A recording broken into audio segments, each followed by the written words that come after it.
ಬಿಡಮ್ಮ ಅದನ್ನ ಚಾರ್ಜರ್ ಬಿಡು ಬಿಡು ಆಕಾಂಕ್ಷ ಬಿಡು ಬಿಡು. ಏನ್ ಜಗಳ ನಿಮ್ದು ಡೈಲಿ ಬರೀ ಇದಾಯ್ತಲ್ಲ. ಬೆಳಕಾಯ್ದ್ರೆ ಆಯ್ತು ಬರೇ ಜಗಳ ಜಗಳ ಏನಾದ್ರು ಮಾಡೋದು.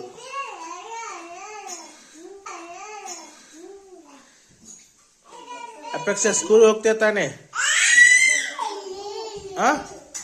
ಬ್ರಷ್ ಮಾಡಿದಿಲ್ಲ? ಬ್ರಷ್ ಬಿಡೋದನ್ನ ಇಡೋಣ ಅಪೇಕ್ಷ.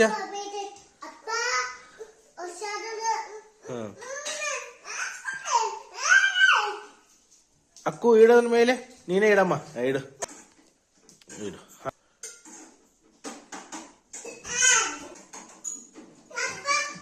ಅಯ್ಯೋ ಅಲ್ಲಿ ಹೋಯ್ತಾ ಇಷ್ಟು ಬೇಗ? ಓ ಮೈ ಗಾಡ್. ಬಾ ಆಕಾಂಕ್ಷ, ಏನಾದ್ರು ಮಾಡ್ಕೋತೀಯ ನೋಡಿ ಅಲ್ಲಿ. ನೋಡಿ ಇಲ್ಲಿ ಪಾಪು ಹೆಂಗ್ ಹೋಗ್ತಾ ಇದೆ.